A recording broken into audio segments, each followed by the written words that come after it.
Subhanallah walhamdulillah wa la ilaha illallah wallahu akbar. Subhanallah walhamdulillah wa la ilaha illallah wallahu akbar. Subhanallah walhamdulillah wa la ilaha illallah wallahu akbar. Bismillahirrahmanirrahim.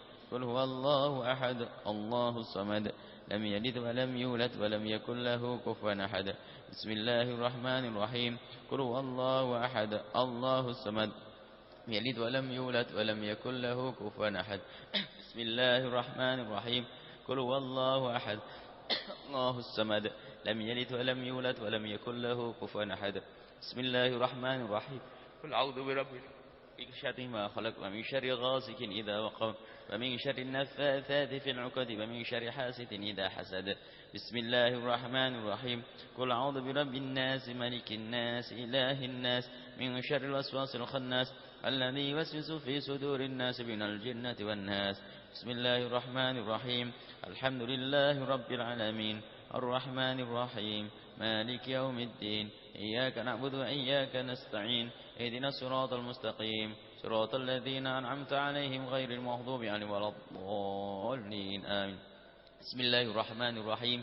آمن الرسول بما أنزل إليه من ربه والمؤمنون كل آمن بالله وملائكته وكتبه ورسله لا نفرق بين أحد من رسله وقالوا سمعنا وأطعنا غفرانك ربنا وإليك المصير. لا يكلف الله نفسا إلا وسعها لها ما كسبت وعليها ما اكتسبت. ربنا لا تؤاخذنا إن نسينا وأخطأنا ربنا ولا تحمل علينا إسرا كما حملته على الذين من قبلنا ربنا ولا تحملنا ما لا طاقة لنا به واعف عنا واغفر لنا وارحمنا أنت مولانا فانصرنا على القوم الكافرين. Doa sendiri-sendiri sesuai dengan keinginan dan dengan bahasa apapun yang kita faham.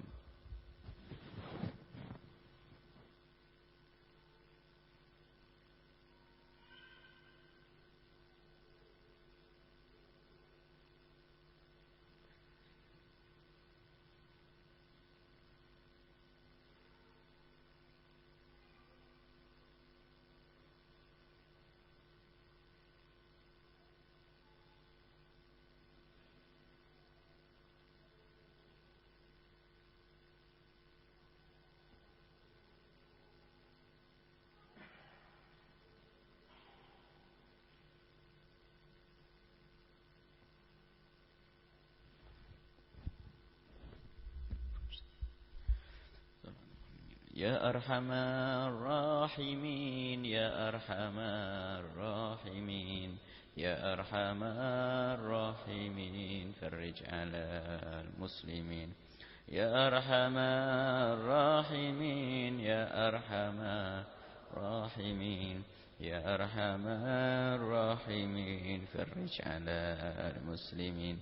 Ya Arhamar Rahimin, Ya Arhamar Rahimin, Ya Arhamar Rahimin, Farij alal muslimin. Sadaqallahu lana barakatil Fatihah.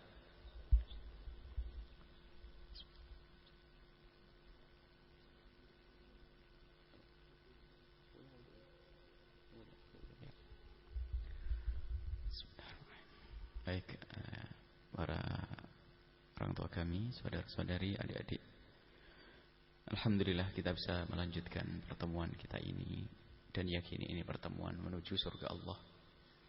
Nabi yang menyebutkannya, man salaka tariqan yaltamisu fiha aw fihi ilman sahalallahu lahu tariqan ilal jannati. Siapapun yang dimudahkan oleh Allah langkahnya untuk menuntut ilmu, maka sebetulnya telah dimudahkan langkahnya menuju surga Allah Subhanahu wa ta'ala. Dan unik memang. Ada sebagian orang katanya pengen baik, akan tapi tidak mudah langkahnya menuju tempat menuntut ilmu.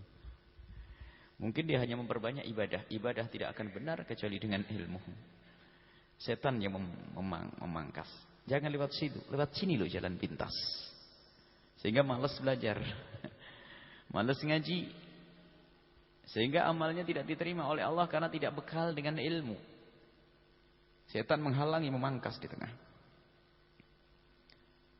Nabi pernah Dikisahkan Nabi pernah menemukan 2 halaqah. Yang satu halaqah untuk berzikir, beribadah, yang satu halaqah untuk menuntut ilmu. Nabi mengatakan dua-duanya baik.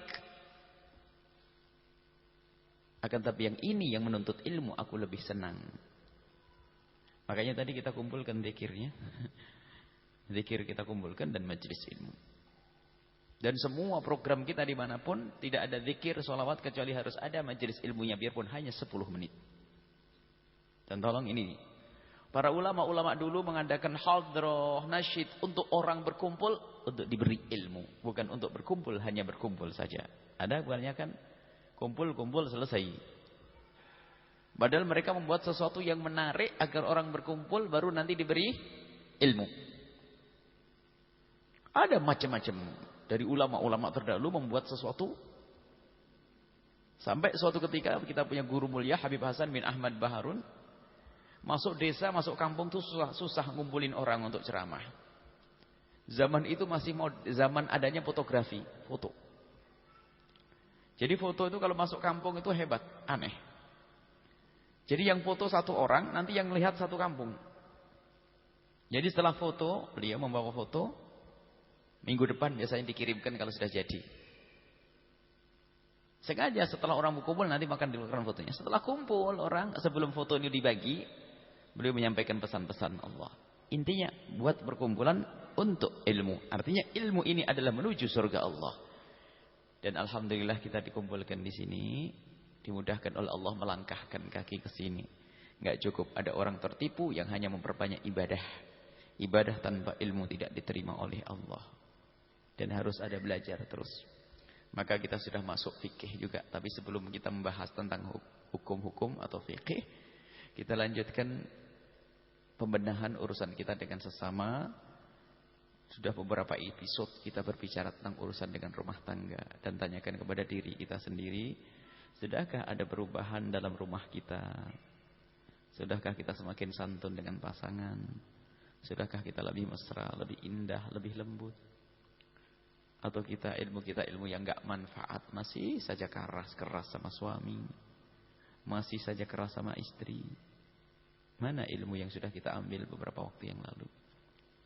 Poin-poin yang sudah kita pelajari, kita ambil dari Nabi SAW, mencontoh kelembutan Rasul, mencontoh pengabdian Siti Aisyah, dan dalam rumah tangga harus indah. Sudahkah kita mengamalkan ilmu itu? Atau kita hanya seperti mendengar dongeng, menarik, asik, tapi bukan untuk kita, menarik, asik, hanya untuk dengarnya saja. Oh, alangkah indahnya seandainya begitu. Tidak pernah berkata, aku ingin seperti itu. Dengar kisah Nabi Muhammad mesra dengan istri, asik. Tapi di dalam rumahnya pun dia tidak bisa menahan hawa nafsu. Dikit-dikit marah sama pasangan dan seterusnya. Tidak ada hari dilewati kecuali dengan cemberut, marah dan seterusnya. Itu sudah berlalu kisah itu. Sekarang kita lanjutkan urusan kita dengan orang yang ada di kiri kanan kita selain daripada anak kita. Karena urusan anak sudah dibahas di masjid yang sana dulu. Kita sekarang urusan kita dengan orang yang ada di kiri kanan kita, tetangga secara umum, pembantu. Sebab pertemuan yang akan datang kita sudah membahas masalah bulan Maulid insyaallah Nabi SAW. Kemudian kita membahas membersihkan hati, silsilah membersihkan hati sama membersihkan lahir, jasad, toharoh bersuci. Sebelumnya kita akan membicarakan tentang urusan tetangga. Tetangga adalah tetangga. Tetangga adalah salah satu kawan yang kita punya hak untuk memilih. Diberi oleh Allah kesempatan untuk memilih. Jadi ada kawan hidup yang memang kita tidak bisa memilih. Orang tua. Kita lahir diberi oleh Allah orang tuanya itu. Jelek, baik, orang tua. Jelek, baik, tetap orang tua. Dan sudah kita bahas, berbakti ke orang tua harus. Ada kawan yang kita punya kesempatan untuk memilih. Istri, suami. Makanya kalau salah, kita yang salah. Sudah dibahas. Termasuk tetangga. Tetangga. Semalam kita bahas masalah hijrah. Hijrah. La hijrata ba'dal fathi, tidak ada hijrah setelah Fathu Mekah. Setelah Nabi Muhammad menang, masuk Mekah dengan kemenangan, maka tidak perlu lagi orang dari Mekah hijrah ke Madinah. Akan tapi ketahuilah bahwa hijrah pun masih berlaku bagi kita yang berada di negeri yang tidak baik atau berada di lingkungan yang tidak baik. Termasuk jika kita hidup di lingkungan yang membahayakan akidah kita, akhlak kita, akidah anak kita, akhlak anak kita, maka bergegaslah untuk hijrah. Jangan berkata tentang rumah pusaka dan sebagainya daripada akidah kita hancur. Kecuali kita bisa bertahan di tempat tersebut untuk membuat perubahan. Kalau kita tidak bisa membuat perubahan, maka kita akan tergiles. Hijrah ke tempat yang aman. Orang-orang besar melakukan hijrah untuk menjaga iman dirinya dan akidah anak-anaknya. Seorang besar, kalau kita kenal Imam Sayyidina Ahmad bin Isa al-Muhajir, datuknya para habaib yang ada di negeri kita ini. Para habaib, datuknya para wali songo, mbahnya adalah ada di Yaman sana, di Hadramut. Namanya Sayyidina Ahmad bin Isa al-Muhajir. Beliau itu dari Irak. Rupanya di Irak bukan tidak ada makan. Di Irak makmur. Karena termasuk negeri makmur Irak dari masa ke masa. Sehingga terjadi banyak percekcokan di sana. Sehingga muncul konflik banyak di sana. Karena makmur negara. Sayyidina Ahmad Isa al-Muhajir meninggalkan Irak demi membela iman dirinya dan anak keturunannya yang bakal keluar dari tulang punggungnya. Jadi beliau itu mengkhawatirkan tentang keadaan anak keturunanku. Aku sekarang masih hidup, aku bisa menjaga anak-anakku. Tapi kalau aku sudah meninggal, bagaimana dengan anak-anakku? Subhanallah, orang alim tuh. Kadang kita nggak pernah peduli urusan semacam itu. Anakku tinggal di mana, hidup dengan siapa, nggak pernah pikir. Makanya sekarang ayo kita cerdas. Tinggal di mana kita saat ini? Anak kita dengan siapa? Jadi tetangga, kawan, termasuk pembantu yang akan masuk ke rumah kita. Pembantu yang masuk ke rumah kita harus kita pikirkan. Apakah dia yang sekiranya bakal menjadikan kita selamat? Jangan sampai pembantu hanya membantu urusan dunia tapi menjerumuskan urusan akhirat. Pilih yang baik karena ini hak memilih kita. Jangan masukkan pembantu asal orang ke rumah kita. Satu. Pilih yang punya iman, punya takwa. Yang bisa rapi menutup aurat supaya kita punya suami tidak. Para suami tidak ini. Harus kita berpikir panjang. Tidak hanya sekedar urusan pekerjaan selesai. Jangan sampai kita membawa neraka ke rumah kita. Sementara yang kita inginkan surga agar masuk rumah kita. Kemudian ada adab baik. Itu cara memilih. Setelah kita memilih pembantu, memilih tetangga, harus punya adab dan akhlak. Biarpun itu pembantu, kalau dia lebih tua dari kita, kita punya kewajiban untuk menghormatinya. Jangan menjadi orang yang sombong. Laisa minna ma lam yuqir kabirana. Bukan termasuk golonganku orang yang tidak bisa memuliakan yang lebih tua. Biarpun pembantu, tapi itu umat Nabi Muhammad SAW. Gelar di dunia saja itu, ini ada bos, ada bawahan. Itu gelar di dunia. Di akhirat sudah nggak ada itu semuanya.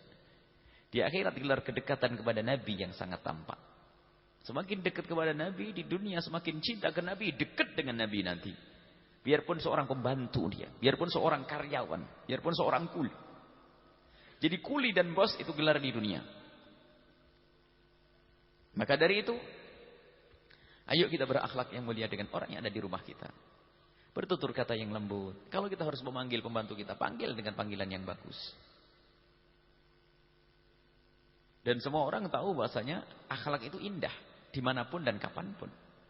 Seorang wanita yang katanya cantik, tiba-tiba kalau memanggil pembantunya dengan kalimat kasar, dengan merintahnya pun dengan kasar. Orang tidak nyaman, tidak tertarik lagi dengan model yang semacam itu. Yang satu lagi, seorang wanita yang cantik, tapi kalau berbicara dengan pembantunya dengan kalimat yang lembut, mendahulukan kata minta maaf dan minta tolong. Dan setelah selesai tugasnya, sang pembantu kemudian mengucapkan terima kasih, menghargai, hormat, mulia ini. Jangan mentang-mentang bos enaknya sendiri.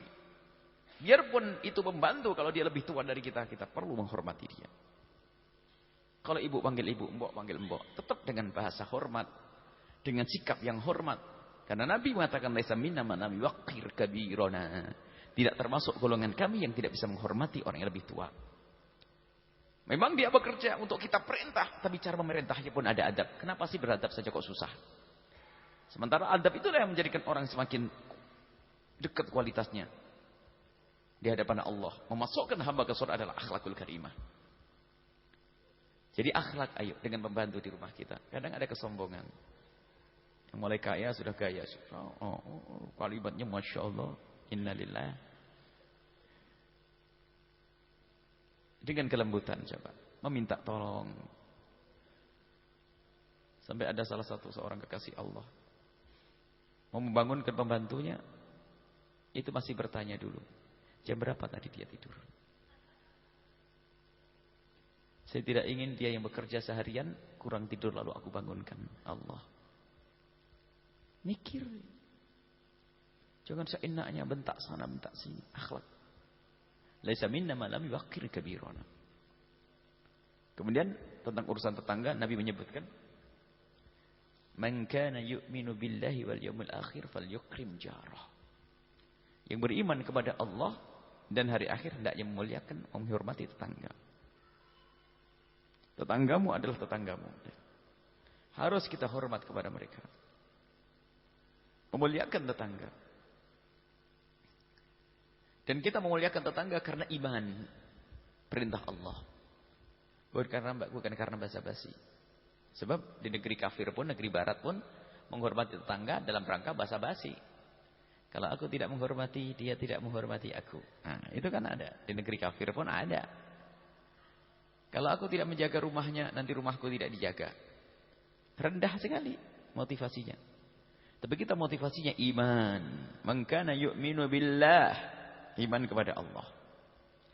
Jadi kalau kita memuliakan tetangga itu tangga keimanan. Karena Allah. Sehingga seseorang berbuat baik kepada tetangga tanpa pamrih. Alangkah banyaknya orang berbuat baik kepada tetangga hanya karena pengen rumahnya dijaga kalau dia pergi.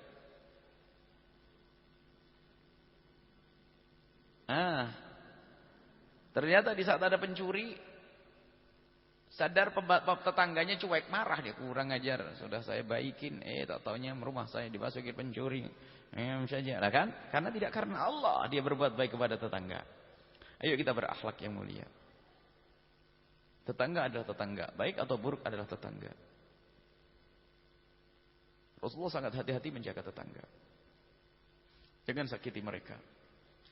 Jangan mereka harus menutup mangkok buburnya karena takut kemana debu mobil kita yang telah lewat dengan kencangnya. Na'udzubillah. Pernah sadar atau tidak yang punya motor, punya mobil? Begitu menjaga tetangga Nabi SAW, subhanallah. Indah kalau orang ikuti Rasul. Jika engkau memasak daging, kemudian kok baunya itu tercium oleh tetangga, perbanyaklah kuahnya. Agar bisa kamu bagi-bagi kepada tetangga. Apalagi kalau sudah sate itu, Masya Allah, biarpun satu tusuk kemana-mana baunya itu. Maknanya bukan urusan kuah. Ajari anakmu jika belum bisa membagi, jangan sampai makan di depan rumah. Kalau kelihatan sama tetangga sampai ngiler coklat satu tok, dimodok di depan rumah. Tangganya kan ngiler. Kadang gaya hidup sombong, nak makan apel di luar sana biar kelihatan kalau kita makan apel, nak. Ini model-model manusia ahli neraka yang tidak punya perasaan. Kita semua insya Allah ahli surga. Ada sesuatu lihat, hidup indah. Di rumah, di masyarakat indah dengan tetangga. Baik sekelumit saja ini, insya Allah ayo kita benah diri. Hormati tetanggamu. Kalau ada sesuatu yang lebih, berikan kepada tetangga. Jaga rumah tetangga, jaga kehormatan tetangga. Jaga kemuliaan tetangga. Bertutur katalah yang lembut. Ibadahmu sebanyak apapun jika tidak baik sama tetangga, ketahuilah ketidakbaikanmu itu menjadikan sebab masuk neraka. Seorang wanita diadukan di hadapan Rasul, ya Rasulullah, inna imra'atan taqumul laila wa tasumun nahara. Ya Rasulullah, ada seorang wanita yang kerjaannya adalah bangun malam, Di siang harinya puasa, Allah, ibadah, ibadah dan ibadah. Malam harinya bangun malam tahajjudan, siang harinya puasa. Sahabat Nabi mengangguk-angguk, hebat itu wanita. Cuman ceritanya berlanjut. Ghairu anna laha syai'an tu'dhi bihi jiranaha fi wa fi riwayatin bilisaniha. Cuman wanita tersebut punya kebiasaan kalau ngomong sama tetangga nyelekit. Seenaknya. Dijawab oleh Rasulullah, khaira fiha, enggak ada baiknya bagi wanita tersebut. Innaha min ahlir nar, dia adalah termasuk ahli neraka. Salatnya banyak, ngajinya banyak. Dan memang kebanyakan orang suka ngomong nyelekit adalah orang yang hanya ibadahnya. Merasa dirinya lebih bagus dari yang lainnya kalau ngomong seenaknya. Bu mau coba ngaji, sudah tua begitu, nggak ngaji, masa jualan, terus duda, ngomongnya kan tidak enak. Nyelekit namanya. Ngajak tidak begitu, lembut. Assalamualaikum, maaf ibu, yuk ngaji yuk, temani saya. So itu males kalau nggak ada teman, kan enak kalau bahasanya gitu. Oh, masuk surga, waduh, ngomong seenaknya, mentang-mentang dia sudah ahli surga itu. Hati-hati. Mengajak orang lain ternyata dengan cara yang tidak baik. Baik, selesai sampai di sini. Kita akan bahas masalah fikih ya. Kita bab fikih. Kita bab air dulu. Nanti akan kita gabung supaya tidak jenuh kalau fikih saja jenuh. Nanti ada kurikulum air. Di dalam kita melakukan sholat maka kita harus wudu. Dan di dalam wudu kita butuh namanya air. Air yang bisa digunakan untuk bersuci adalah disimpulkan dalam air yang turun dari langit ataupun air yang keluar dari bumi dalam warna apapun. Kalau pergi ke Pontianak atau Palembang menemukan air warnanya kayak warna teh, tetap boleh dipakai wudu. Asli. Jadi air asli yang turun dari langit, air asli yang turun dari bumi. Kalau bahasa fikih lama adalah dengan namanya air mutlak sekarang. Kita mudahkan saja air asli. Yang belum bercampur dengan kopi, belum bercampur dengan teh, belum bercampur dengan soto dan sebagainya. Ya, sop. Jadi air yang masih asli, sederhana. Turun dari langit, dari bumi. Dalam warna apapun. Coba paham. Warna apapun. Hujan kopi. Hujan susu. Tidak tahu ceritanya nih. Khayal saja sudah. Boleh pakai wudu?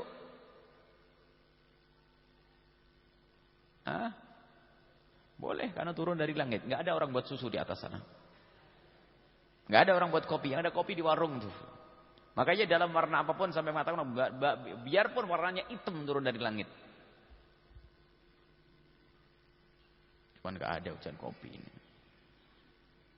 Ini gambaran. Artinya semua yang turun dari langit yang keluar dari bumi selesai. Itu air yang bisa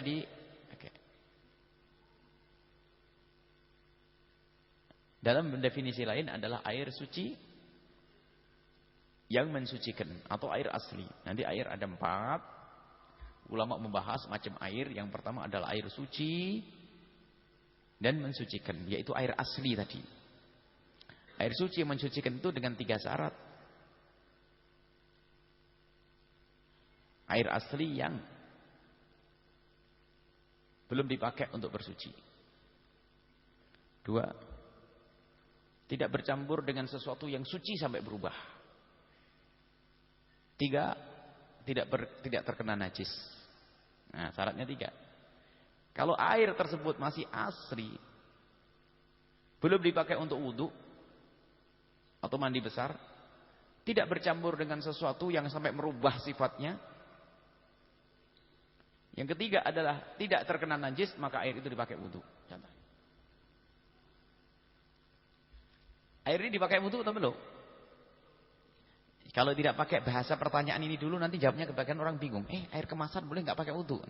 Karena buru-buru pertanyaannya. Sekarang gini dulu, nanti jawabnya pasti benar. Ini air. Orang mengalengin, masuk alat, masuk ke sini. Air ini pakai wudu atau belum? Jawabnya adalah belum. Ada campurannya sampai berubah? Ada kopi, ada susu, ada teh? Tidak. Terkena najis? Tidak. Sekarang langsung, kalau ada pertanyaan langsung bisa jawab dan tidak ragu. Boleh tidak wudhu pakai air ini? Boleh? Boleh, selesai. Kadang masih ada orang bertanya, boleh tidak kita wudhu dengan air kemasan? Kan pertanyaannya kan aneh. Karena pertanyaannya tidak pakai ilmu. Kalau sudah ada ilmunya beres, ini air boleh. Mandi besar pakai ini boleh. Cuman sombong bener nih, mandi besarnya pakai begini. Sederhana, jadi asli. Air asli. Suci mensucikan. Namanya air tohir, mutohir. Air suci dan mensucikan. Selesai. Bisa dipakai. Yang belum dipakai untuk wudhu. Kalau sudah dipakai wudhu namanya air mustakmal nanti. Air yang kedua. Dan belum bercampur dengan sesuatu. Air kopi, air susu. Nggak bisa. Boleh pakai wudhu. Air susu. Campur susu. Nah, boleh. Diminum boleh. Air yang pertama ini namanya air suci mensucikan. Pokoknya ibu kalau punya air yang masih asli. Sudahlah asli deh. Dah. Belum dipakai wudhu. Satu. Belum bercampur dengan sesuatu yang suci sekalipun. Dan belum kena najis. Maka air itu boleh dipakai bersuci. Sudah. Tidak usah pusing-pusing. Warnanya apapun. Aduh sungai warnanya hitam. Air sungai. Sungai di Pontianak. Sungai di Palembang. Sungai Sumatera kan hitam air. Itu semua. Kita kaget.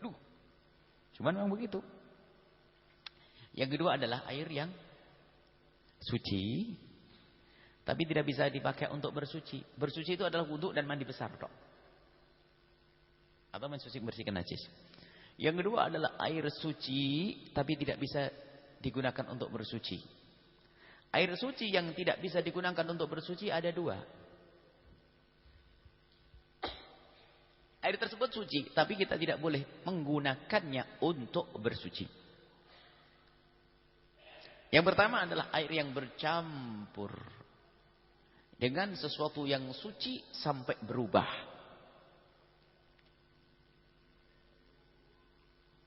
Susu bubuk itu suci atau tidak sih? Kopi susu atau suci tidak? Kopi. Kopi adalah kopi bubuk itu suci. Susu bubuk juga suci. Ini adalah air yang suci mensucikan. Cuman tak taunya dicampur. Berubah. Putih jadi air susu. Maka yang semula air itu suci mensucikan turun pangkat. Menjadi air suci. Tidak bisa untuk bersuci. Sederhana itu harus paham betul. Nggak boleh setengah paham. Air itu suci. Suci. Tapi tidak bisa untuk bersuci. Karena suci boleh saya minum susu. Teman-teman. Suci buat anak. Jadi air ini suci. Makanya ibu kalau ketumpahan kopi, ketumpahan susu, boleh enggak sholat? Dipakai sholat bajunya. Itu hanya kotor saja. Tidak najis. Makanya nanti bab najis. Sebagian orang itu ya namanya orang awam, ya biarlah orang awam. Jadi kena kopi itu dipikir najis. Kena susu dipikir najis. Itu kotor saja. Karena ini suci. Jadi air suci, tohir, ghairu mutohir. Suci tapi tidak bisa digunakan untuk bersuci. Air suci mensucikan yang bercampur dengan sesuatu yang suci. Baik. Tapi campurannya harus sampai berubah. Kalau campur sedikit enggak. Campuran sedikit enggak taunya apa sih kok keruh-keruh enggak. Tetap bisa dipakai wudu. Tapi kalau dari kejauhan tahu kopi. Enggak boleh. Teh, susu. Kemudian yang kedua air suci. Tapi tidak bisa dengan air sop ini masuk ini. Air sop itu aslinya suci ya. Ibu waktu memasak sayur. Itu aslinya airnya bisa dipakai wudu. Tapi setelah dituangkan ke dalam panci. Situ ada micin. Jangan pakai micin ya. Ada garam. Ada asemnya. Karena sayur asem. Ada santan barangkali tambahannya. Terus sayur berubah. Maka menjadi suci. Tidak bisa mensucikan karena berubah. Yang kedua adalah air mustakmal. Jadi tohir, mutohir itu ada dua. Dan kami himbau kepada para ustadz pun kalau mengajar mohon untuk dipermudah agar orang awam itu mudah. Karena kita ngajar itu dipermudah. Supaya rinciannya itu dipermudah. Jadi pertama air suci. Yang air suci tidak mensucikan ada dua. Yang pertama adalah air yang bercampur dengan sesuatu yang suci. dengan pencampuran yang sangat parah, berubah. Yang kedua adalah air mustakmal. Air mustakmal ada 2 cabang. Air mustakmal itu air yang sudah dipakai. Tadi lihat, air yang bisa dipakai wudu adalah air yang asli, belum bercampur dengan sesuatu, belum dipakai, tidak kena najis. Sebetulnya yang kami sebutkan di pertama itu akan menjadikan cabang-cabangnya nama air. Jadi air yang kedua adalah suci, tidak bisa dipakai bersuci. Tadi yang campur susu, campur ini. Yang kedua, air yang suci tapi tidak bisa dipakai bersuci adalah air mustakmal. Air yang sudah dipakai untuk bersuci, berwudu atau mandi besar. Lah air kayak apa itu? Lah ini kesalahpahaman santri. Santri itu ada namanya salah paham. Dan kita menemukan bukan sekedar kata, kita menemukan di depan mata kita juga. Bahkan kita juga pernah dimarah-marahi. Jadi kalau ada air sedikit itu air yang kurang dari 2 kolah. 2 kolah itu kalau ukuran tempat 60 cm, 60 cm, 60 cm. 60 cm panjang, lebar, dalam.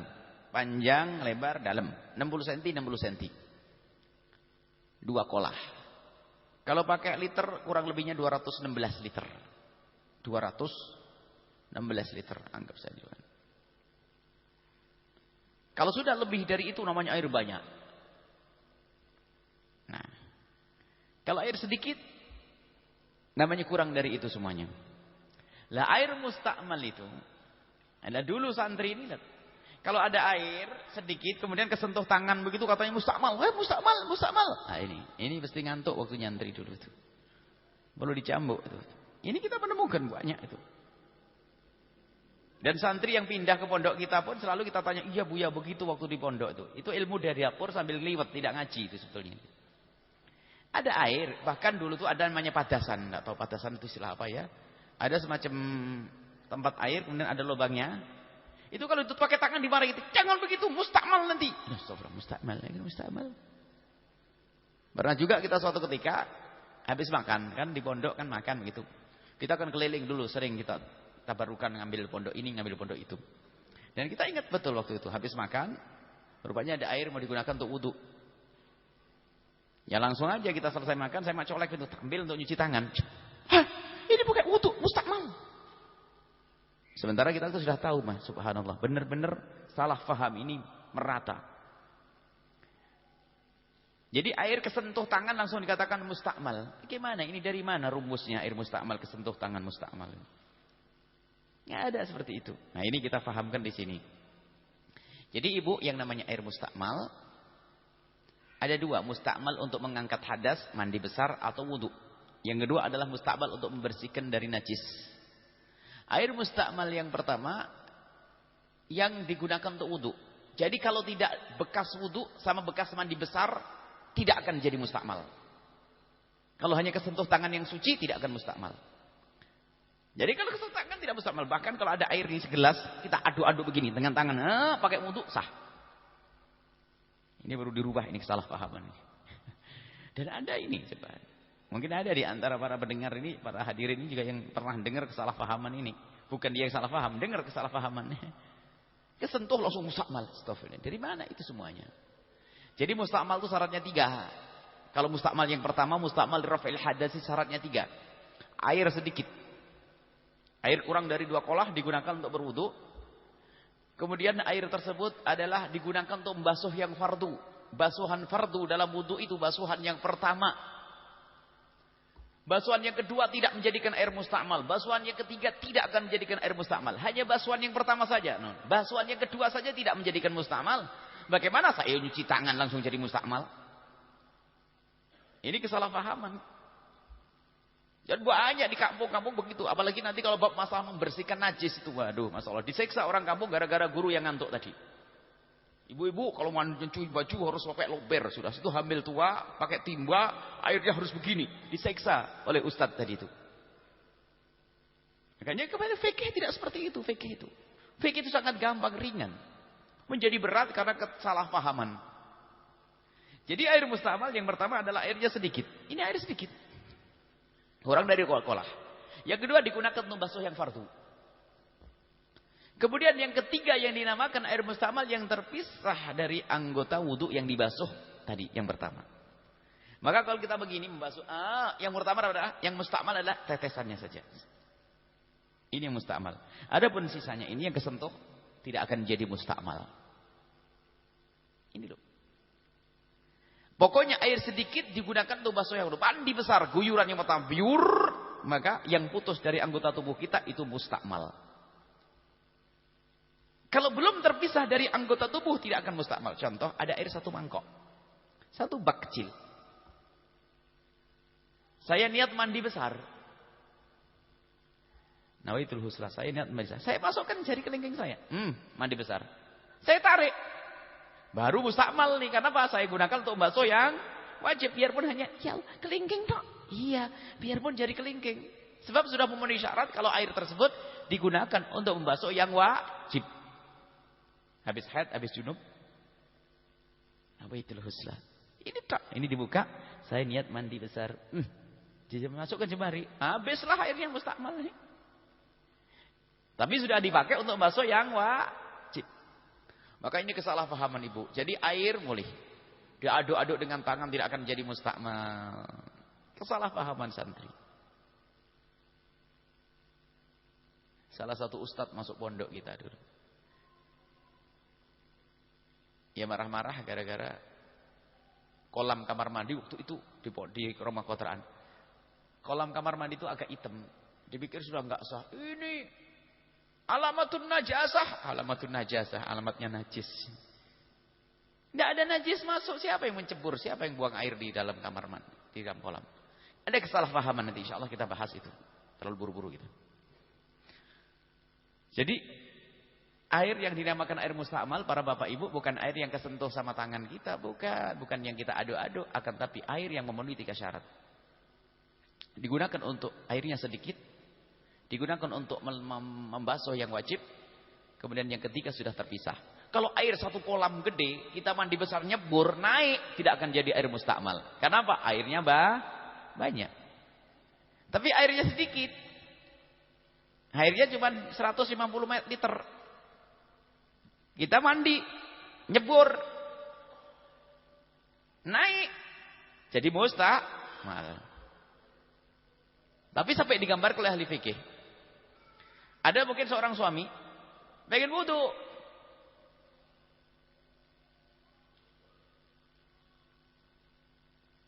Begini, sampai apa digambarkan? Istri nyebur. Nyelam, berarti kan airnya kelihatan di atasnya kan? Selagi belum mandi, mohon maaf ini contoh saja, mandi bareng, mohon maaf ini contoh untuk memahamkan fikih saja. Ya kebetulan sama-sama kurus, sama-sama kecil lah. Kalau 200 liter mah cukup, air sedikit. Istrinya nyebur, istrinya nyelam. Selagi istri tersebut masih berada di air, berarti air belum mustakmal. Sebab air mustakmal lagi air yang terpisah, kan belum terpisah.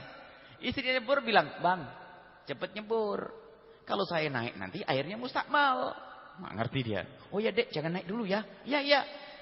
Suaminya masukkan kakinya, baru istrinya naik. Berarti nggak jadi mustakmal nanti jadi. Jadi karena belum terpisah. Itu satu contoh. Jadi selagi belum terpisah tidak akan jadi mustakmal. Selesai. Kemudian mustakmal yang kedua adalah untuk mensucikan najis. Jadi ibu tidak usah khawatir. Kalau di rumah ada air sedikit kesentuh tangan tetap bisa dipakai wudu. Patasan yang pakai wudu kesentuh tangan bisa wudu. Ada gayung kecil kesentuh tangan tidak, masih bisa dipakai wudu. Bahkan kalau wudu dengan air sebegini taruh tangan tidak apa-apa. Baik. Kemudian yang kedua adalah air yang suci tidak mensucikan tapi untuk mengangkat najis. Air mustakmal untuk mengangkat najis. Untuk membersihkan najis. Itu syaratnya 5. Ini tidak usah terlalu panjang lebar karena apa? Pembahasannya besar, isinya 1 tok.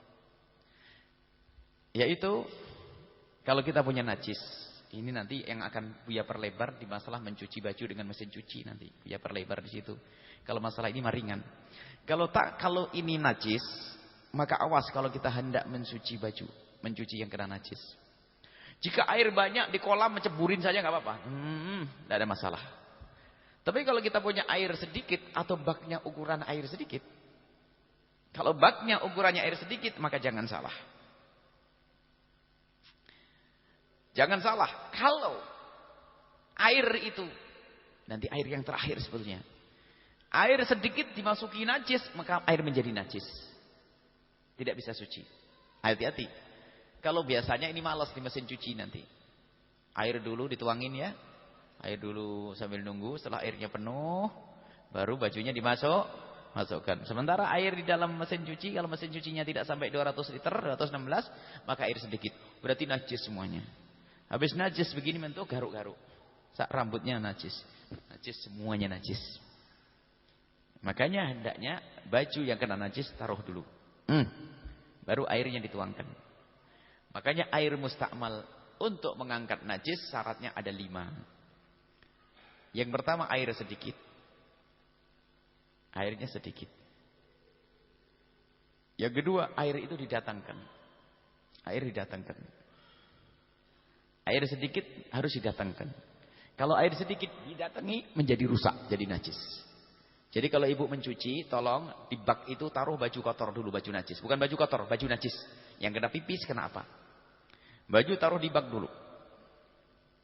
Baru setelah itu air dituangkan. Setelah air dituangkan, setelah diangkat, syarat yang ketiga, airnya tidak berubah. Kalau berubah di kuning berarti berubah ke nampis. Tidak berubah. Ya. Yang keempat adalah air tidak bertambah. Kalau tambah berat, berarti ada najis yang tertinggal. Yang kelima, air sudah terpisah. Ya, air sudah terpisah. Airnya didatangkan satu, airnya didatangkan, airnya sedikit. Karena baknya bak kecil. Baknya bak kecil, kita tahu bak hanya menampung 20 liter. Saya pengen nyuci kerudung atau sorban, baik. Harus sorbannya dulu, baru air didatangkan satu. Airnya sedikit. Kalau air banyak mah bebas, mana yang didahulukan? Setelah itu, setelah diangkat, airnya tidak berubah. Di samping tidak berubah, yang keempat, airnya tidak bertambah berat. Yang kelima, hail sudah terpisah. Kalau belum terpisah, tidak akan menjadi mustakmal. Contoh, tadi ibu, kalau nyuci baju di bak, baju dulu baru air dituangkan. Setelah air dituangkan, yang penting air itu tergenang. Lah genangannya itu kok kita pengen wudhu di atasnya, padahal ini kena najis loh ya. Ini kena najis. Nah, najis.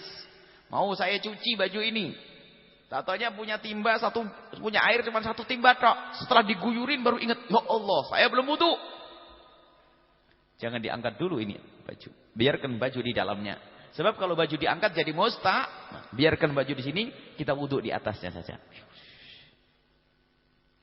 Selesai. Nah, seperti ini.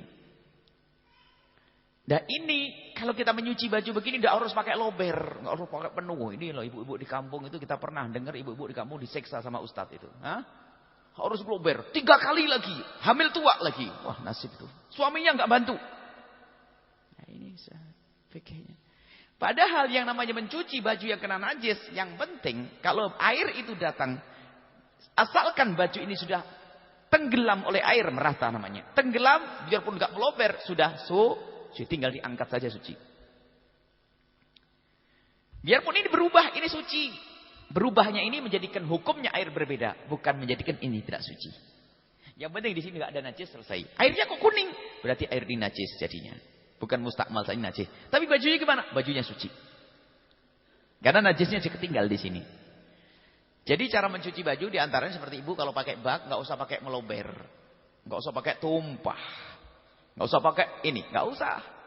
Kalau ada sih alhamdulillah, sebab di kota sekarang kan kerannya jam 9 siang sudah mulai berhenti.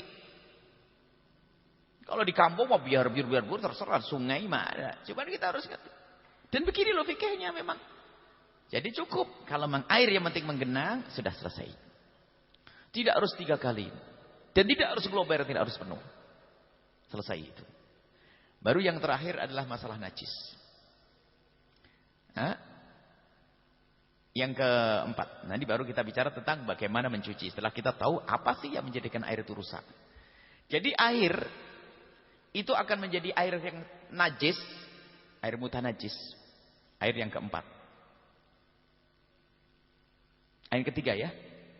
Suci mensucikan, suci tidak mensucikan, baru air mutanajis. Air najis. Kita lihat, jika air itu sedikit, ibu bapak. Kalau kita punya air itu kurang dari 2 kolah, tidak sampai 216 liter. Lah kok air tersebut terkena najis. Insya Allah bulan depan kita bicara najis lah sedikit. Orang nggak ngerti najis itu apa. Ingus bukan najis. Biarpun tidak boleh dikumpulin, ngapain ngumpulin ingus? Ludah tidak najis. Ludah tidak najis. Ingus tidak najis. Air jika kurang dari 2 kolah. Kalau kejatuhan najis, berubah atau tidak berubah, langsung menjadi air mutanajis. Air najis jadinya. Biarpun tidak berubah. Bangkai burung, bangkai itu najis. Setetes air kencing. Setetes air kencing. Enggak berubah airnya 10 liter. Ketetesan air kencing berubah tidak? Tidak berubah. Tetap najis. Bangkai. Bangkai burung bersih, burung baru cuci mati. Bangkai burung. Ada air sedikit dimasukkan, naik lagi. Kita yang masukkan. Berarti najis. Karena apa? Air sedikit kalau kemasukan najis menjadi mutanajis. Enggak harus berubah. Termasuk kotoran-kotoran. Pokoknya kalau kena najis menjadi mutanajis. Kalau air sedikit. Makanya tadi lihat. Baju kena najis. Air sedikit. Kita masukkan. Rusaklah air. Biasanya ibu-ibu yang nyuci baju ini hati-hati. Nyuci baju. Nyuci baju airnya dulu. Setelah airnya dulu dimasukin. Maka menjadi mutanajis semuanya. Baik. Kalau air banyak. Tidak akan berubah menjadi najis kecuali berubah. Ada danau. Ada ayam mati di situ. Asalkan tidak berubah, maka air tersebut tetap suci. Ada air sekolah begini. Keceburan bangkai sapi. Selagi belum berubah tidak najis. Tak taunya beberapa hari jadi berubah. Karena bangkai jadi najis. Kalau air banyak baru disebut najis kalau ada perubahan. Tapi kalau air sedikit biarpun tidak berubah adalah najis. Air sedikit itu yang kurang dari 216 liter atau kurang dari 2 kolah. Air sedikit. Kalau air sedikit najis. Nah sekarang bagaimana caranya? Mencuci dengan mesin cuci. Ini ringkas saja. Mencuci dengan mesin cuci. Yang bisa mensucikan najis adalah air asli tadi. Air suci dan mensucikan. Tapi kalau sudah air tersebut bercampur dengan susu, bisa enggak untuk mensucikan? Enggak bisa. Untuk wudu tidak bisa. Untuk mencucikan najis juga tidak bisa. Karena sudah campur dengan air susu sama kopi. Maka begitu juga sabun. Sabun itu membersihkan bukan mensucikan. Bayangkan gimana kisahnya orang yang tidak punya ilmu. Mesin cucinya airnya sedikit. Kasih sabun dulu. Sudah air sedikit dikasih sabun. Habis begitu baju yang kena embis tadi dimasukkan begitu. Ah, cakep lah. Najis semuanya. Najis semuanya. Dan selagi masih ada sabunnya nanti akan menjadi najis. Kenapa? Sabun itu adalah merusak air. Sabun itu menjadikan air menjadi suci tapi tidak bisa disucikan. Air sabun. Tidak bisa dipakai wudhu. Biarpun dia adalah suci. Maka caranya bagaimana ibu kalau mesin cuci? Sederhana. Kalau bisa antara baju yang najis dan baju yang kotor dipisah. Kalau baju kotor mah suka-suka. Kalau kita punya baju kotor. Kotornya keringat. Kotor kena kopi. Kotor karena sudah dipakai sebulan, nggak diganti-ganti, asalkan tidak kena najis. Kotor, tidak najis. Kalau air kotor terserah, air yang dikasih sabun dulu nggak ada masalah, karena kita tidak mensucikan. Karena baju kotor, bajunya orang dewasa rata-rata kotor, tidak najis. Kalau baju kita kotor, nggak apa-apa ibu mencuci baju di mesin cuci dengan cara biasa itu. Airnya sedikit, kasih sabun, nggak apa-apa. Kan bajunya baju suci, tinggal disuci, bersihkan saja dengan sabun, digiling mesin cuci. Selesai. Setelah itu dibilas lagi. Karena kita tidak mensucikan, kita hanya membersihkan saja. Yang menjadi masalah kalau baju kita kena najis. Makanya harus kita bisa milah antara kena najis sama kena kotor. Kalau najis, caranya khusus. Baik, saya tidak sempat memilah, tapi yang jelas ada najisnya. Baik, kalau begitu caranya, letakkan baju di mesin cuci dulu. Bentuk najisnya kalau empupnya dipinggirin, masa empupnya masuk gak kira ya. Dikeluarin dulu, kencing, taruh di mesin cuci. Setelah taruh di mesin cuci, ketahuilah, air dituangkan. Cukup menggenang saja, nggak sampai penuh, barangkali kita pelit air. Cukup menggenang di mesin cuci tersebut, jangan dikasih sabun dulu. Digoyang dulu. Setelah digoyang berarti baju tersebut menjadi baju yang suci. Boleh air dibuang, setelah dibuang suci. Baru setelah itu kita campur sabun. Jadi jangan sampai sebelum air merata dicampur sabun. Sebetulnya tinggal merubah saja. Yang insya Allah yang lalu dimaafkan para bu bapak. Cuman kita harus tahu ilmunya. Sederhana. Sebab kalau air ini, tadi kan kaidahnya masih ingat kita. Biarpun air baju ini, biarpun baju kena najis, kalau sudah kena air menggenang, beres kan? Sudah suci. Tinggal nanti dikasih sabun. Atau kalau memang semakin mantap lagi, dan tidak usah was-was sebetulnya, dibuang air itu. Setelah dibuang airnya, baru dikasih sabun, dikasih air. Nah, air sabun ini nggak merusak. Kenapa? Ini sudah suci dengan basuhan yang pertama tadi. Yang menjadi masalah, di awal basuhan sudah dicampur dengan sabun. Sabun itu merusak air. Merusak hukum air. Ini diantaranya nanti esok bahan saja. Kalau belum paham nanti bisa ditanyakan. Ringkasnya seperti itu. Jadi kalau mesin cuci, tolong ibu. Baju dulu, baru dituangin air. Baru digoyangi mesinnya. Sudah merata, sucilah air. Biarpun masih kotor.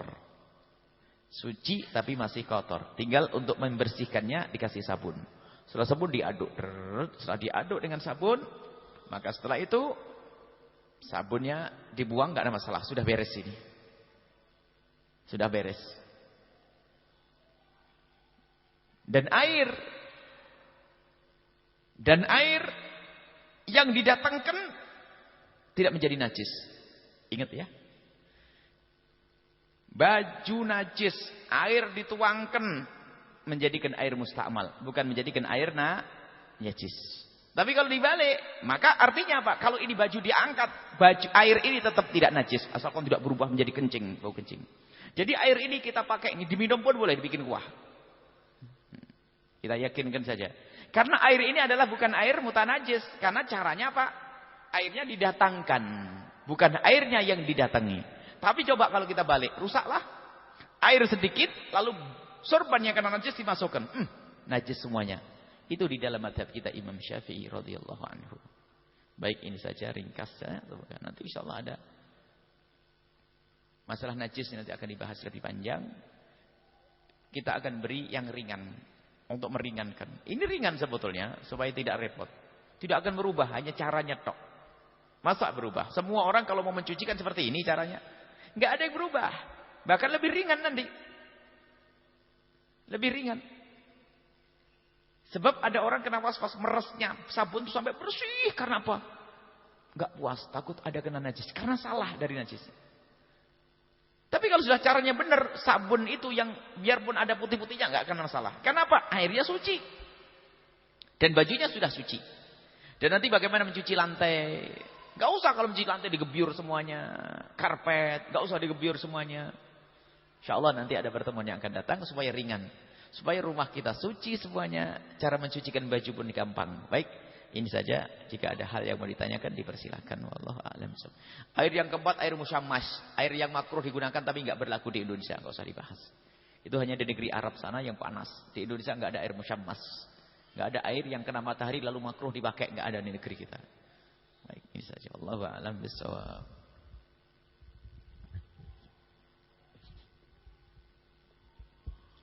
Syukran kasiran kepada guru kita semua, Buya Yahya, yang telah memaparkan begitu jelas ya, begitu gamblang, yang selama ini kita salah pahaman ya, kesalahpahaman terjadi pada kita ya, dengan penjelasan dari guru kita semua ya, kita dapat ilmu baru dan mudah-mudahan itu bermanfaat buat kehidupan kita sehari-hari. Amin amin ya Allah ya rabbal alamin. Dan baiklah, kita menginjak kepada sesi berikutnya, yaitu sesi tanya jawab. Kepada Bapak ataupun Ibu yang ingin ada yang ditanyakan, kami persilakan kepada Bapak dan Ibu. Dimulai dari Bapak-bapak terlebih dahulu. Ada yang bertanya?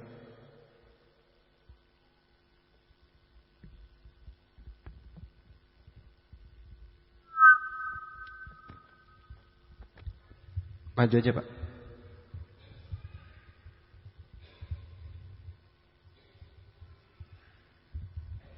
Assalamualaikum Pak Buya.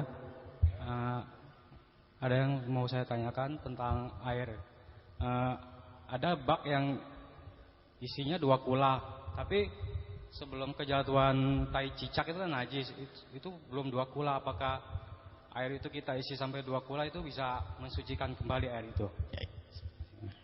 Baik, makasih. Pertanyaan yang bagus sekali, pertanyaan fikih. Jadi tadi ingat, ada air mustakmal. Air mustakmal sama air yang terkena najis. Jika ada air sedikit kejatuhan najis, biarpun tidak berubah, maka menjadi najis. Tidak berubah. Cuman kalau ditambah dan ditambah, biarpun sama-sama, ini air kena najis. Contoh 120 liter, berarti air sedikit kan? 120 liter kena najis, kejatuhan burung mati, diangkat bersih. Tapi karena air yang kurang dari 2 kolah menjadi air najis. Sebelahnya lagi, juga ada bangkai tikus. Sama 120 liter juga. Air sedikit. Waduh, najis juga. Aduh, gimana ini caranya? Kumpulin jadi satu. Wah. Menjadi 240 liter. Berarti menjadi air banyak. Kaidahnya, kalau air banyak, kejatuhan najis tidak akan berubah menjadi najis kecuali berubah. Berarti enggak apa-apa, dikumpulin, ditambah sampai 2 kolah. Kalau enggak ada perubahan, berarti menjadi air suci, mensucikan. Sama air mustakmal. Ada air mustakmal, ya Allah, ada air mustakmal. Dikumpulin lebih dari 2 kolah, menjadi tidak mustakmal. Sebab syaratnya air mustakmal harus air yang kurang dari 2 kolah. Makanya air mustakmal gambarannya hanya sedikit kena ini. Atau orang main-main tadi loh, aku niat mandi besar, itu loh. Hampir jarang terjadi air mustakmal. Cuman air mustakmal yang jarang terjadi, ternyata orang banyak menyebut air mustakmal. Ini salah paham. Baik. Ya. Ini saja mudah. Sudah jangan mikir air mustakmal. Sudah. Wudhu yang benar selesai. Wudhu boleh dengan air segelas kok. Bahkan boleh dengan tangan. Niatnya menciduk. Untuk muka sih bebas. Untuk tangan nggak ada masalah. Biarpun seharusnya mencuci tangan. Niatnya membasuh tangan. Niatnya membasuh tangan. Bukan niatnya menciduk. Jadi kita wudhu pakai tangan pun tidak apa-apa. Airnya sedikit. Nggak usah pakai dikucurin boleh. Nggak ada yang ngucurin misalnya. Ada dayung. Ada gayung kok dayung. Ada gayung. Saya ngambil. Tidak ada masalah. Diperingan saja. Dan memang begitu keadaannya. Ini bukan mengada-ngada. Dan itulah fikih mazhab Imam Syafi'i. Imam Syafi'i itu paling susah masalah air sebetulnya. Cuman sesusah-susahnya kalau pahamnya benar tidak akan susah. Baik, ini saja. Putri ibu dulu. Putri dulu. Gantian nanti. Kita batasi dengan 4 pertanyaan atau 5. Karena waktu.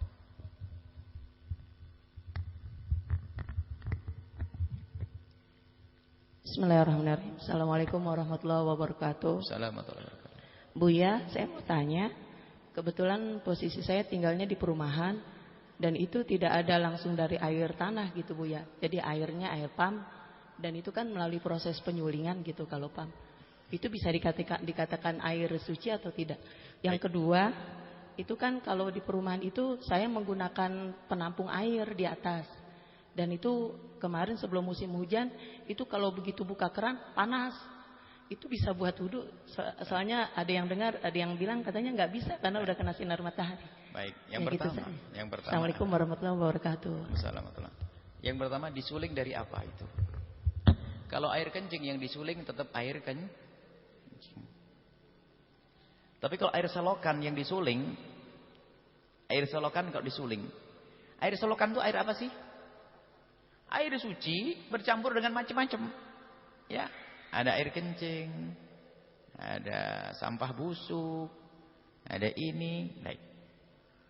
Sekarang dirinci satu-satu biar ibu paham. Tadi, kalau seandainya air kena kencing, berarti kan berubah karena kan kencing. Kemudian diperbanyak sampai kencingnya nggak kelihatan, suci atau tidak? Suci. Baik, satu. Air yang kena sampah busuk, waduh menjadi hitam nih. Tak taunya bisa direndam. Ya. Tahu air musta'mal tadi? Dibersihkan, bisa dipilah. Sehingga apa? Kotorannya turun.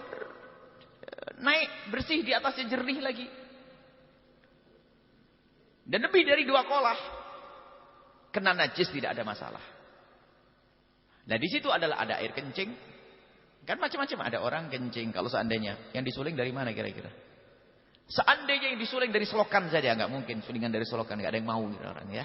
Disuling dari mata, dari air laut, apa air sungai yang kotor. Kalau seandainya dari air selokan itu disuling, kalau sudah disuling, sekarang hakikatnya apa? Itu disuling itu artinya apa? Dipilah, kotorannya dibuang. Baik, air kencingnya namanya air tetap masuk, tapi air kencing yang sudah bercampur dengan air yang lainnya, kalau lebih dari 2 kolah, maka tidak akan rusak. Anggap saja ada anak kecil kencing di kolam. Anak gede juga nggak apa-apa. Kencing di kolam, gimana hukum air kolam? Kolam yang banyak. Tetap bisa dipakai wudu asalkan tidak sampai berubah dengan air kencingnya. Jadi air yang sudah disuling itu diproses dibersihkan, itu ada yang dibersihkan bakterinya, dibersihkan kotorannya, maka itu tetap air suci dan mensucikan. Adapun yang ditanyakan ibu, air yang kena panas matahari itu asalkan asli yang air boleh dipakai, maka tetap bisa digunakan bersuci. Itu biasanya ibu salah paham. Itu dibahas tadi yang tidak jadi saya bahas. Namanya air musyammas. Air yang terkena matahari itu tetap bisa dipakai bersuci, cuman makruh. Tapi bukan di Indonesia. Syaratnya 5. Di negeri panas, tempatnya pun bukan dari plastik, tapi dari tembaga yang bisa ada zumah itu apa?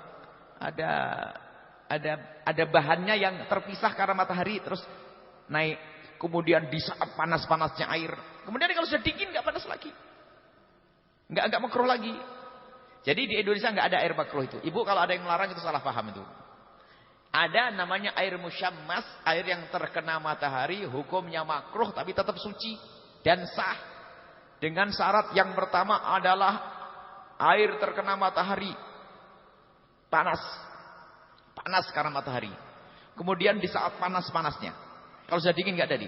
Di negeri panas, ya, di tempat yang terbuat dari tambang, bukan dari tanah, tambang. Selain emas dan perak, tambang dari tembaga, dari seng, dari itu. Yang kelima digunakan di kulit. Kalau pakai baju enggak, mencuci baju tidak makruh. Tapi itu negerinya di Arab sana, di Hijaz sama di Yaman, sini enggak ada. Jadi tetap biarpun sudah kena itu enggak apa-apa. Enggak ada masalah dan tidak makruh ya. Itu saja. Baik, selesai ya insyaallah. Silakan tanya.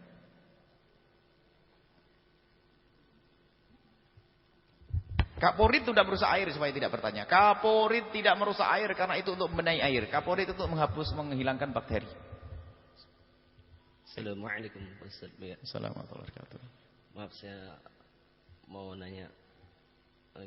Saya sering melihat orang wudu itu keran dibuka, kakinya hanya ceret begitu. Terus jadi imam lagi. Gitu. Terus yang kedua, sering yang bikin risih kalau jadi imam atau berbarengan sama orang yang suka itu itu paling risih. Itu hukum yang sebenarnya itu tolong dijelaskan. Baik. Sama Baik, ini. terima kasih. Baik. Assalamualaikum warahmatullahi Assalamualaikum. Hukum yang terpenting adalah agar kita selalu lega dengan siapapun, tidak mudah risih insyaallah. Pertanyaannya bagus sekali. Jadi supaya kita lega. Ketahuilah bahwa kalau ada orang berwudu cukup diginikan saja sudah sah. Sebab di dalam mazhab Imam Syafi'i tadlik menggosok tidak wajib. Makanya agar kita punya ilmu supaya tidak mudahnya nanti kalau seandainya begini tok sudah digujurin sudah sah. Mazhab Malik wajib digosok. Mazhab Syafi'i sunnah digosok. Kalau tidak sah, sah. Jelas ya? Kalau sah jadi imam sah, imam Masjidil Haram sah, tetap sah. Ini ilmunya. Coba dalam mazhab Imam Syafi'i namanya ad-dalq. Ad-tadlik menggosok itu sunnah. Berarti enggak usah, jadi nyantai saja. Oh ya udah, mungkin dia bungkuknya susah karena kecetit dia punggungnya sakit. Nyantai saja. Kenapa kita harus berprasangka buruk kepada orang ya? Jadi nyantai saja, saudara. Salat. Kayaknya sakit ini, enggak mau yang sunnah. Sunnahnya memang digosok. Gosoknya pun begini. Pakai jemari. Kita ngamalin gitu atau tidak? Ini gosoknya begini. Baru gini. Baru ini gosok. Cukup lama ini. Nah, kita pun tidak melakukan seperti itu kan? Jadi sederhana ya. Memang ilmu itu penting. Kemudian kalau orang dehem, memang di dalam fikih disebutkan, kalau orang tidak ada perlu, maka itu seperti keluar dua huruf yang membatalkan. Tapi kalau orang lagi batuk tenggorokannya gatel, ayo, kan kita tidak tahu tenggorokan orang dan semua orang tidak bisa kita tanya, kenapa kamu begitu? Tenggorokanmu gatel lah. Dan bahkan ada orang yang lama penyakitnya ini, tidak. Tapi kalau nganggur, oh kurang ajar nih. Nah ini. Jadi termasuk tanahnuh itu membatalkan jika tidak ada perlu. Tanahnuh itu adalah dehem. Membatalkan karena seperti keluar dua huruf, main-main membatalkan. Tapi tenggorokan gatal. Pernah tahu tenggorokan gatal? Nggak bisa kalau nggak dehem. Maklum, jadi mungkin tenggorokannya gatal. Tadi ketelan ulet bulu atau ya apa kan tidak. Jadi seolah-olah kita dengan orang biar nyantai, siapapun insya Allah kalau dia akidahnya sama saudara kita dan Islam. Mungkin ada orang yang memang tidak punya ilmu kok jadi imam, subhanallah. Tidak punya ilmu jadi imam, bacaannya enggak fasih gara-gara dia yang bangun masjid. Ini biasanya. Kita pernah suatu ketika ada orang punya masjid maksain jadi imam, la ilallah. Bacanya enggak karu-karuan. Sudahlah. Kita kan mungkin niatnya baik dia, pengen pengen jadi imam, ya biarin pengen jadi imam, tidak usah kita pusing dengan mengotori hati kita dengan marah dengan si A si B. Tapi kan lahan dia. Kalau saya bacaan Fatihah saya lebih bagus kan enggak sah. Kan gitu ya dalam fikih kita. Ada pendapat yang kedua. Dalam mazhab Imam Syafi'i untuk melegakan hati biar kita tidak protes kepada imam yang aneh-aneh. Jadi kalau imamnya enggak bijak, sudah tahu bacaannya jelek masih maksain, itu imam yang tidak bijak. Jadilah makmum yang bijak. Jangan makmumnya enggak bijak juga. Di belakang enggak khusyuk dari awal akhir. Nah, juga enggak enak nanti dari awal. Ketahuilah mazhab Syafi'i yang kedua, kalau makmum imamnya adalah orang yang ummi dalam bahasa fikih salat adalah orang yang Fatihahnya enggak benar. Mazhab yang pertama, makmumnya kok lebih benar Fatihahnya tidak sah. Tapi pendapat yang kedua, al-ibrah bi tiqadil imami la bi tiqadil makmum. Pendapat kedua yang sangat kuat juga, kalau memang imam itu salatnya sah dengan cara begitu, karena bisanya memang begitu, kita pun boleh ngikut di belakangnya. Ya memang bisanya begitu. An-ngamta. Kan ada orang ya? Ada di Jawa kan ada an-ngamta. Disuruh an-ngamta malah kelelekan nanti, keselak. Enggak bisa dibetulin, enggak bisa. Tetap jadi imam. Di belakangnya kita sholat sah. Karena dia tidak main-main. Yang menjadi masalah Ustadz Qori, Ustadz suaranya bagus, main-main. Enggak boleh kita tinggalin karena dia main-main Al-Quran. Cuman kalau orang itu memang orangnya seperti itu, biarkan. Sebab macam-macam. Ada orang yang enggak punya. Di Jawa enggak punya huruf H. Di Jawa itu enggak punya huruf H. Di Sunda enggak punya huruf Fa. Adanya Pak. Alhamdulillah. Nah ini. Ini kan. Lah orang bisanya begitu jangan dipaksa. Cuman kalau sudah ustadz bacaannya bagus kok main-main hukumnya haram dan sholatnya tidak sah, kita ngikut di belakangnya tidak sah. Tapi kalau orang memang dasarnya begitu ya sudahlah. Cuman tolonglah, kalau yang bacanya gak benar jangan maksa jadi imam deh. Ini nasihat ya untuk jadi imam yang bijak gitu. Saya itu termasuk golongan lahan saya itu. Lahannya biarpun tidak parah, saya itu kelas saya itu bacaan Al-Quran hanya sah saja sudah. Saya itu kelas bacaan Al-Quran saya kelas sah. Menurut 4 madhab sah, tapi belum kelas cakep. Nah, ini. Makanya saya itu kalau di masjid besar sudah jadi imam. Aduh, jangan saya jadi imam. Di belakang saya ini ada korek, ada orang Masya Allah. Saya termasuk lahan. Bukan lahan-lahan yang merusak makna. Saya tidak, kurang fasih lah. Ya. Kurang fasih. Makanya saya kalau sudah jadi di masjid At-Taqwa Alun-Alun Cirebon. Di ini, masjid imam. Tidak. Imam ente sudah. Saya harus tahu diri dong. Orang ngedumel semuanya nanti imamnya ini biasanya enak kok imamnya Bu Yayah ya ini wah. Ini. Jadi harus kalau memang kita ada kekurangan tolonglah tahu diri. Cuman kadang orang maksa bil barokah. Barokah itu bukan begitu ya. Enggak baik. Akhirnya kita paksa ya Allah, ya keringetan kadang-kadang gitu. Karena saya bacaan saya lah. Fasih-fasih ini tetap. Nah, kebiasaan mengucapkan kalimat yang fasih ini. Padahal saya sudah belajar memang saya fasih. Bismillahirrahmanirrahim. Ra-nya kadang-kadang kurang ini. Tidak seperti ada tahrim, ada tarkik, ada ininya kan mas. Kita hanya sedang. Yang penting saya itu hanya sekedar sah. Ihdinas siratal mustaqim. Qafnya. Kadang-kadang qafnya kalau masku mustaqim. Sah yang penting sah mustaqim. Sirat ada yang lebih fasih lagi. Saya itu lahan termasuk. Makanya saya itu jarang mau jadi imam. Kecuali kepaksa darurat. Baru saya jadi imam. Ada yang lebih parah dari saya maksa jadi imam juga ada. Itu yang aneh itu baik. Baik itu saja insyaallah Ibu yang ditanyakan.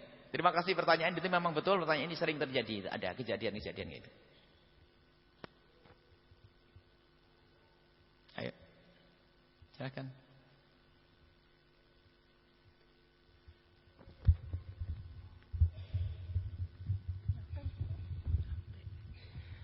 Assalamualaikum warahmatullahi wabarakatuh. Waalaikumsalam warahmatullahi wabarakatuh. Gini Bu ya, saya punya tetangga. Cuma yang kebiasaan dia itu suka jorok. Itu gimana Bu ya menyikapinya? Jorok ngomong? Bukan jorok dalam kebiasaan di depan rumah. Apa itu sampah gitu. Baik. Terus kayak kadang suka wah barangan. Baik. Ya gitu aja Bu ya. Terima kasih. Assalamualaikum warahmatullahi wabarakatuh. Assalamualaikum warahmatullahi wabarakatuh. Dia adalah orang yang dikirim oleh Allah untuk menjadikan ibu banyak pahala itu. Ya Ibu ya. Jadi kalau punya tetangga seperti itu, dia dikirim oleh Allah untuk ibu biar tambah pahalanya. Jadi ibu sedang bersihkan sampah. Sebab apa? Satu sampah yang kita pinggirkan itu adalah imatatul ada antarikil muslimin. Mengangkat satu sampah itu termasuk bagian daripada keimanan. Nah, dibuang sampah lagi. Alhamdulillah. Jangan marah sudah. Syukurin saja ya Allah. Kalau marah jadi tidak dapat pahala nanti ya. Biasa saja ya. Kadang-kadang subhanallah memang ada orang seperti itu. Bukan masalah itu saja. Dengan sengaja kadang-kadang aliran dibuang segitu. Sampai suatu ketika ada orang ngadu. Tidak boleh dibuka. Sampai tetangganya itu pengap. Ya Allah, tidak punya perasaan dengan tetangga. Kedengkian namanya. Jangankan keurusan seperti itu. Kalau sama tetangga tidak baik. Di saat ada orang jauh tuh parkir di depan rumahnya menyantai. Giliran tetangganya yang parkir, kayak nggak punya tempat aja. Memang ada setannya dalam bertetangga. Jadi Ibu, kalau seperti itu Ibu ngingetkan sih boleh. Bu, ayo bersih-bersih bareng. Tapi jangan sampai dia terluka. Ngotori di rumah kita, sampah dibuang terus. Ada memang sampah dibuang tetangga. Kelihatan deh. Dia lagi, ya Allah, alhamdulillah, ya Allah.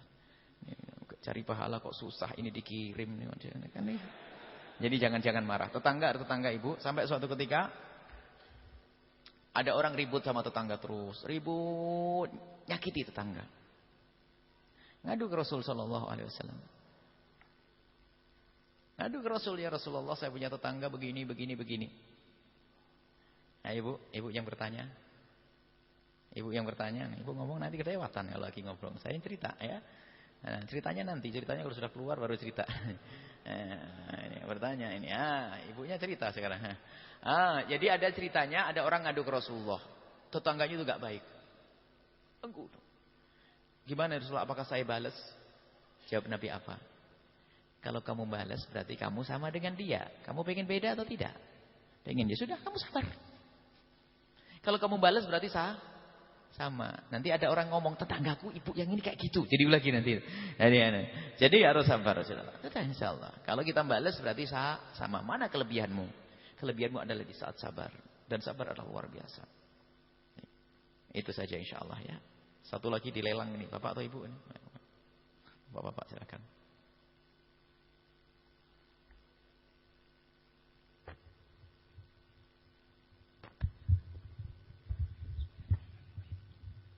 Assalamualaikum warahmatullahi wabarakatuh. Waalaikumsalam warahmatullahi wabarakatuh.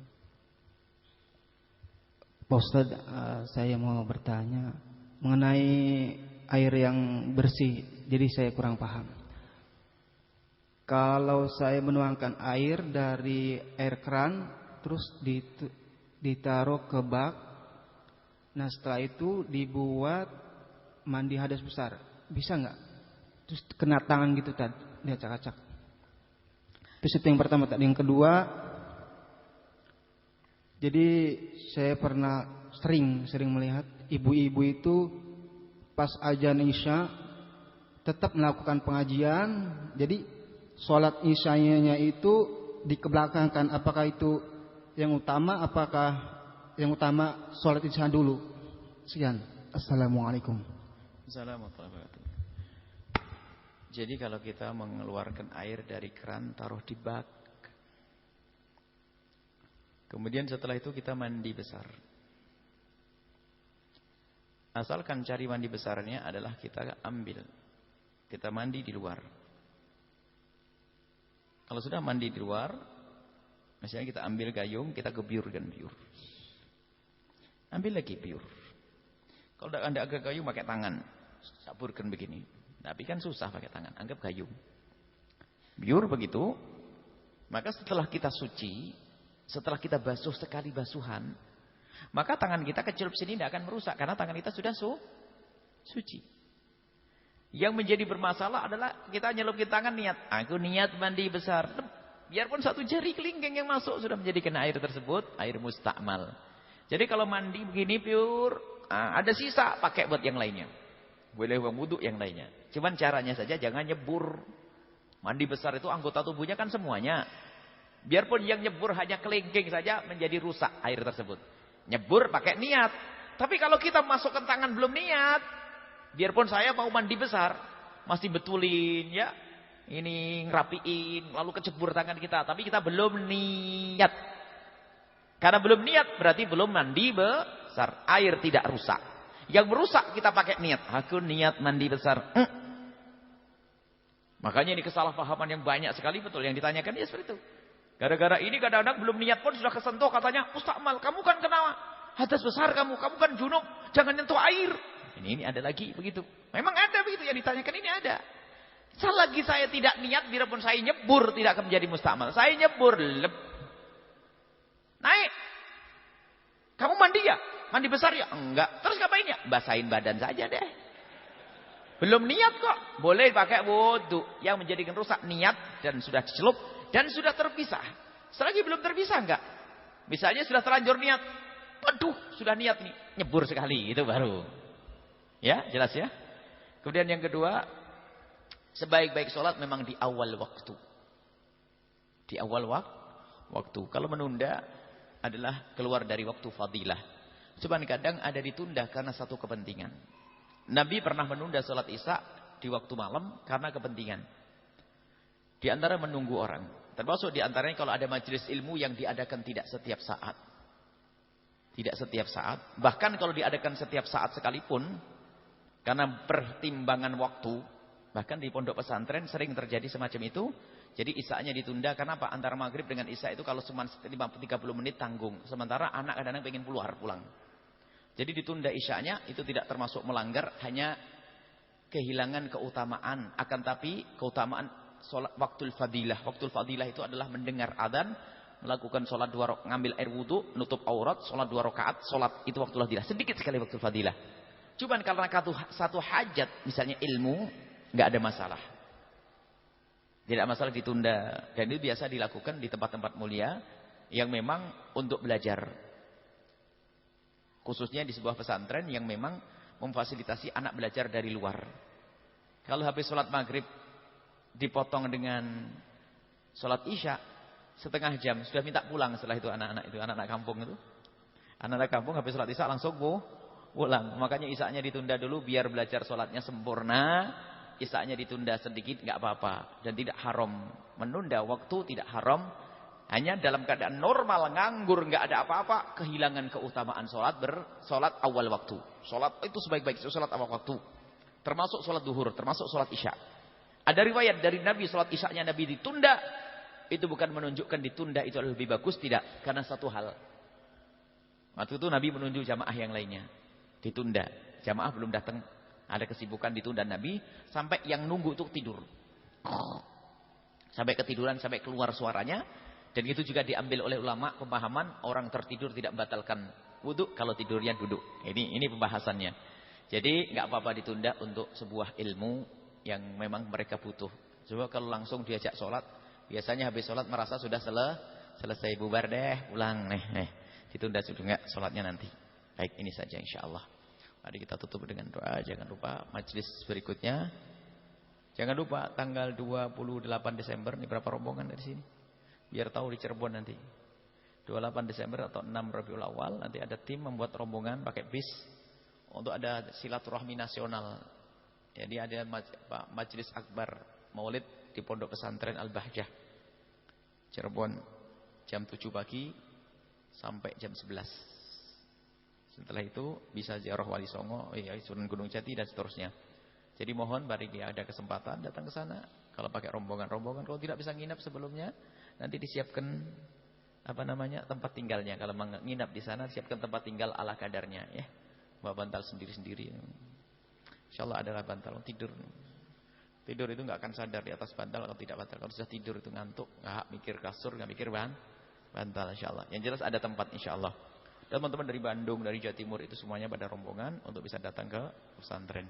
Dan jangan lupa mengikuti pengajian terus di sini, bawa teman yang lainnya. Insyaallah istiqomah di sini, bawa saudara.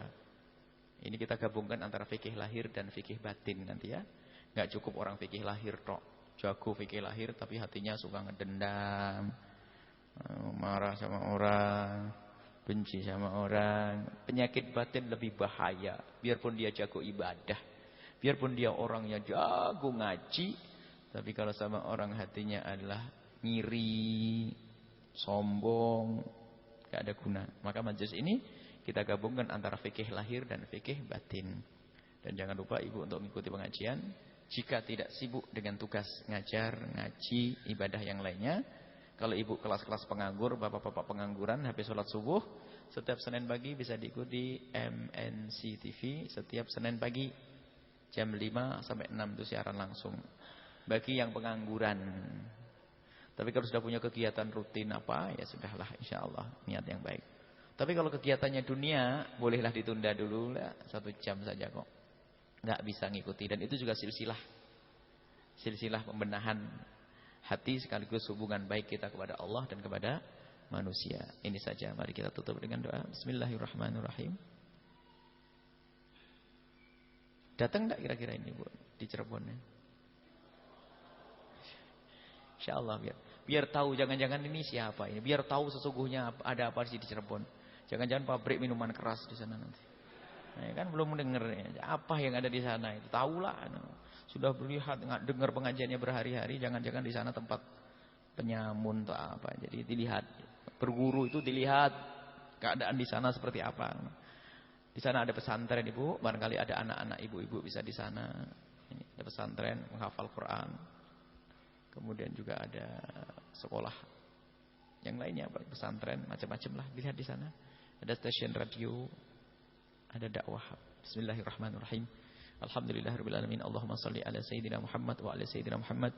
Allahumma arhamna wa la tu'adzibna wansurna wa la takhdhulna wa afina wa la tumridna wa akrimna wa la tuhinna wa athirna wa la tusir alaina innaka ala kulli syai'in qadir. Allahumma ya Allah, puji syukur kepadamu ya Allah.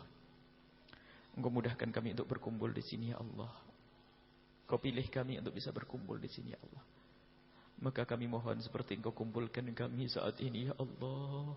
Kumpulkan kami kelak di surga bersama kekasihmu Nabi Muhammad. Dan kami mohon jadikan ini muqaddimah pertemuan kami dengan kekasihmu Nabi Muhammad. Dan seperti Engkau pertemukan jasad kami, pertemukan hati kami ya Allah dalam cinta karenamu ya Allah. Pertemukan hati kami dalam cinta karenamu. Jauhkan kami dari kedengkian dengan sesama kami. Jauhkan kami dari dendam kepada sesama kami. Jauhkan kami dari benci kepada sesama kami ya Allah. Gantilah dengan kasih sayang ya Allah. Gantilah dengan cinta ya Allah.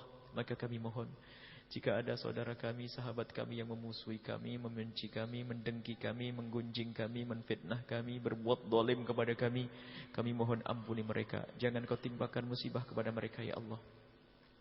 Jangan kau timpakan musibah kepada mereka. Ampuni mereka ya Allah. Dan ampuni kami semua ya Allah. Wujudkan keindahan dalam rumah tangga kami ya Allah. Suami istri yang saling mencintai karenamu ya Allah. Dan tambahkan kepada kami kecintaan kepada pasangan kami ya Allah. Jangan kau kurangi sedikit pun. Kami takut jika kau kurangi, kami kurang mengabdi dan kami kurang sabar ya Allah. Kami mohon tambahkan kecintaan kami kepada pasangan kami dan kepada anak-anak kami. Kecintaan yang sesungguhnya karenamu. Sehingga cinta ini menghantarkan kami untuk membimbing mereka, untuk membawa mereka kepada kemuliaan. Bukan cinta yang menjerumuskan hingga kami membiarkan mereka melakukan dosa dan maksiat. Anak-anak kami ya Allah, Engkau Maha tahu ya Allah. Anak-anak kami ya Allah. Anak-anak kami ya Allah. Anak-anak kami jaga mereka ya Allah. Muliakan mereka di dunia dan di akhirat. Muliakan mereka di dunia dan di akhirat. Jadikan mereka adalah anak-anak ahli surga yang menjadi sebab kebahagiaan orang tua mereka ya Allah. Jadikan mereka anak yang dibanggakan oleh kekasihmu Nabi Muhammad. Yang belum punya anak, berikan kepada mereka anak yang soleh-solehah yang dibanggakan oleh kekasihmu Nabi Muhammad. Yang sempit rezeki, lapangkan rezeki kami dengan rezeki yang halal penuh berkah ya Allah.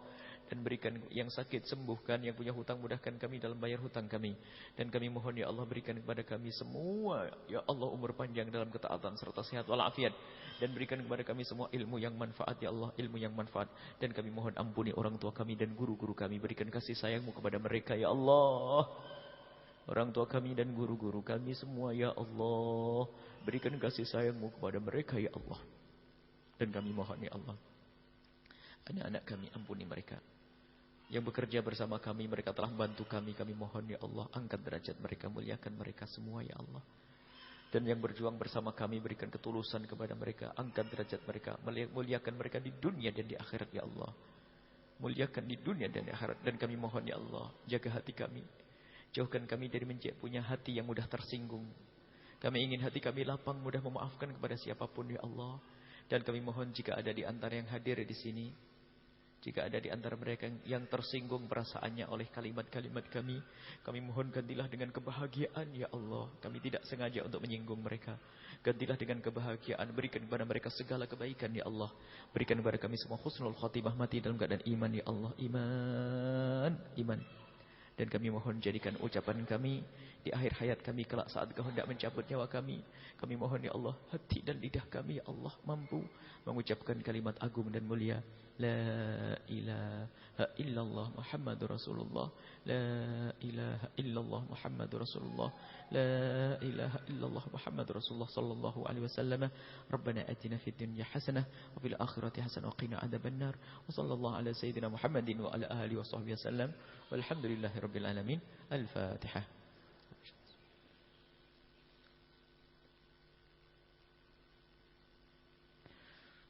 Terima kasih juga kami ucapkan yang punya anak. Punya anak dibawa, jangan ragu. Para kekasih-kasih Allah senang menghadirkan anaknya sebab ada keberkahan.